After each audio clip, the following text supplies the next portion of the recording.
छत्तीसगढ़ राजस्व पटवारी संघ द्वारा बीते 15 मई से लगातार हड़ताल के विरुद्ध राज्य सरकार ने एस्मा तो लगा दिया, लेकिन उसका कोई असर पटवारियों पर पड़ता नजर नहीं आ रहा है। नतीजा ये हुआ कि राजस्व का पूरा कामकाज ठप पड़ गया है। न तो सीमांकन हो रहा और न ही आय, जाति, निवास प्रमाण पत्र बन रहे हैं, जिससे कॉलेजों में एडमिशन बुरी तरह प्रभावित होता नजर आ रहा है।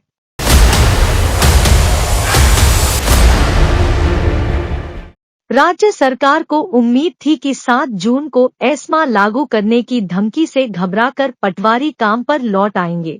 एस्मा कानून में सरकार के पास गिरफ्तारी का विकल्प भी है, लेकिन इस साल के अंत में होने वाले विधानसभा चुनाव को ध्यान में रखते हुए सरकार की ओर से ऐसा कड़ा कदम उठाने का कोई संकेत फिलहाल नजर नहीं आ रहे हैं। छत्तीसगढ़ राजस्व पटवारी संघ के एक प्रतिनिधिमंडल ने 14 जून को राजस्व सचिव NN एक्का के साथ 9 सूत्री मांगों को लेकर एक बार फिर बैठक की, लेकिन नतीजा कुछ नहीं निकला। इस बारे में राजस्व सचिव एक्का ने मीडिया को बताया कि पटवारियों को आखिरी मौका दे दिया गया, अब अगर काम पर नहीं लौटे तो नौकरी जाएगी, बात खत्म। पटवारियों की हड़ताल से पूरे छत्तीसगढ़ में राजस्व का कामकाज पूरी तरह से ठप हो गया है।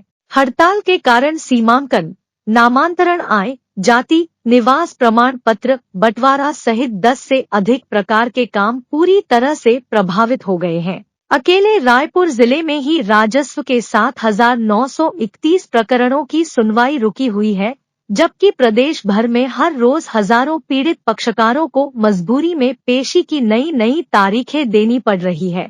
लैंड रिकॉर्ड दुरुस्त नहीं होने के कारण जमीनों की रजिस्ट्री और खरीदी बिक्री का काम भी प्रभावित हो रहा है, जिससे शासन की करोड़ों रुपए की आमदनी हर रोज प्रभावित हो रही है।